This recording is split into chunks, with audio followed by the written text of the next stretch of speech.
Hi, ನಾನು ನಿಮ್ಮ Deepika. Welcome to my daily vlog.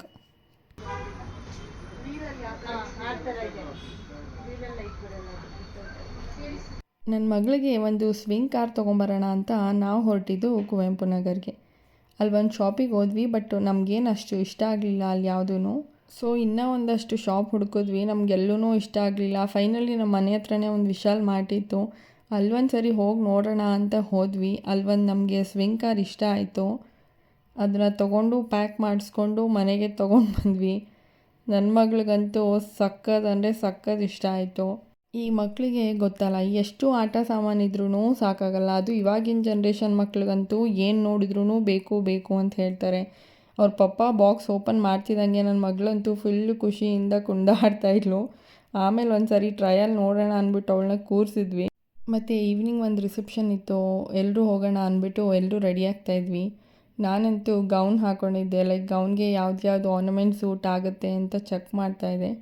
ನಾನಿವಾಗ ವೀಡಿಯೋಲಿ ಟ್ರಯಲ್ ಮಾಡ್ತಿರೋ ಜ್ಯುವೆಲ್ರಿನೇ ನಂಗೆ ಇಷ್ಟ ಆಯಿತು. ಸೊ ಅದೇ ಹಾಕ್ಕೊಳ್ಳೋಣ ಅಂದ್ಬಿಟ್ಟು ಹಾಕ್ಕೊಂಡೆ. ಜ್ಯುವೆಲ್ರಿ ಸ್ವಲ್ಪ ಹೆವಿ ಅನ್ನಿಸ್ತು, ಬಟ್ ಅಂದ್ರೂ ನಂಗೆ ಇಷ್ಟ ಆಯಿತು. ಎಲ್ಲ ರೆಡಿ ಆದಮೇಲೂ ಏನೋ ಮಿಸ್ ಹೊಡಿತಿದೆ ಅನಿಸ್ತು. ಸೊ ಆವಾಗ ಬಿಂದಿ ಟ್ರೈ ಮಾಡೋಣ ಅಂದ್ಬಿಟ್ಟು ಬಿಂದಿ ಟ್ರೈ ಮಾಡಿದೆ. ನನಗಂತೂ ಇಷ್ಟ ಆಯಿತು. ಫೈನಲಿ ನನ್ನ ಔಟ್ಲುಕ್ ಈ ಥರ ಇತ್ತು. ನಾನು ರೆಡಿಯಾಗಿ ಕೆಳಗೆ ಬಂದೆ. ಅಷ್ಟರಲ್ಲಿ ನಮ್ಮ ಮಮ್ಮಿ ನನ್ನ ಮಗಳಿಗೆ ಬೇಗ ತಲೆಯೆಲ್ಲ ಬಚ್ಚಿಸ್ಕೊಡು ಚಿನ್ನು, ಇಲ್ಲಿ ಮೂತಿ ಹಿಂಗೆ ಮಾಡು. ಅಯ್ಯೋ ಕ್ಯೂಟ್ ಗಪ್ಪೆ ನೀನು. ಕಳ್ಳಿ ಹೇರ್ ಬ್ಯಾಂಡ್ ಹಾಕು, ಹೇರ್ ಬ್ಯಾಂಡಲ್ಲಿ. ನಾವೆಲ್ಲ ರೆಡಿ ಆದ್ರೂ ನನ್ನ ಹಸ್ಬೆಂಡ್ ಇನ್ನೂ ಬಟ್ಟೆ ಅಯನ್ ಮಾಡ್ಕೋತಾನೆ ಇದ್ರು, ಬಟ್ ಅಂದ್ರೂ ಬೇಗ ರೆಡಿ ಆದರು. ಆಯ್ತಾ? ಇನ್ನು ನಾವು ರೆಡಿಯಾಗಿ ಕೆಳಗೆ ಹೋಗೋ ಅಷ್ಟರಲ್ಲಿ ನನ್ನ ಮಗಳು ಒಂದು ರೌಂಡ್ ನಿದ್ರೆನೇ ಮುಗಿಸ್ಕೊಂಡ್ಬಿಟ್ಟಿದ್ಲು. ಟೈಮ್ ಆಗಿಬಿಟ್ಟಿದೆ ಅಂದ್ಕೊಂಡು ಬೇಗ ಬೇಗ ಬಂದ್ವಿ. ಬಟ್ ಅಲ್ಲಿ ನೋಡಿದ್ರೆ ಇನ್ನೂ ಹುಡುಗಿದು ಫೋಟೋಶೂಟ್ ನಡೀತಿತ್ತು, ಇನ್ನೂ ರಿಸೆಪ್ಷನಿಗೆ ಕೂಡ ನಿಲ್ಲಿಸಿರಲಿಲ್ಲ. ಇನ್ನು ಎಂಟ್ರೆನ್ಸಲ್ಲೇ ಸಿಕ್ಕಾಪಟ್ಟೆ ಕ್ರೌಡ್ ಇದ್ರು, ವೆಲ್ಕಮ್ ಡ್ರಿಂಕ್ಸು ಮತ್ತು ಸ್ನ್ಯಾಕ್ಸ್ಗೆ. ಇನ್ನು ಇಲ್ಲೇ ಎಷ್ಟು ಕ್ರೌಡ್ ಇದ್ದಾರೆ, ಇನ್ನು ಚೌಟ್ರಿ ಒಳಗಡೆ ಎಷ್ಟು ಕ್ರೌಡ್ ಇರ್ತಾರೋ ಅಂತ ಗೊತ್ತಿಲ್ಲ ಅಂದ್ಕೊಂಡು ಹೋದ್ವಿ. ಬಟ್ ಅಲ್ಲೂ ತುಂಬ ಕ್ರೌಡ್ ಇದ್ದರು. ನನ್ನ ಮಗಳು ಅಂತೂ ಒಂದು ಕಡೆ ನಿಂತ್ಕೋತಾನೆ ಇರಲಿಲ್ಲ, ಸಿಕ್ಕಾಪಟ್ಟೆ ಎಂಜಾಯ್ ಮಾಡಿದ್ಲು. ಓಡಾಡಿಕೊಂಡು ಅಲ್ಲಿ ಫೌಂಟೇನ್ ಎಲ್ಲ ನೋಡಿಕೊಂಡು ಸಿಕ್ಕಾಪಟ್ಟೆ ಖುಷಿ ಪಟ್ಲು ಅವಳಂತೂ.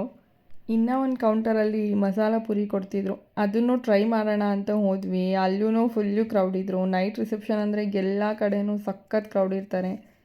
ಬಟ್ ಅಂತೂ ಇಂತೂ ಫೈನಲಿ ಇಸ್ಕೊಂಡು ಅದನ್ನು ಟೇಸ್ಟ್ ಮಾಡಿದ್ವಿ.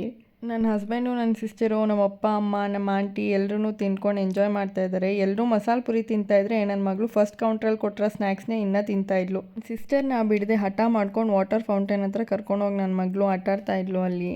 ನೆಕ್ಸ್ಟು ಊಟಕ್ಕೆ ಟೈಮ್ ಆಯಿತು ಅಂದ್ಬಿಟ್ಟು ಎಲ್ಲರೂ ಊಟಕ್ಕೆ ಹೊರಟ್ವಿ. ಬಟ್ ನಾವು ಫಸ್ಟ್ ಡೇ ಹೋಗಿದ್ದರಿಂದ ಅಷ್ಟೊಂದು ಕ್ರೌಡ್ ಇರಲಿಲ್ಲ, ಎಲ್ಲನೂ ಚೆನ್ನಾಗಿ ತಿಂದ್ವಿ.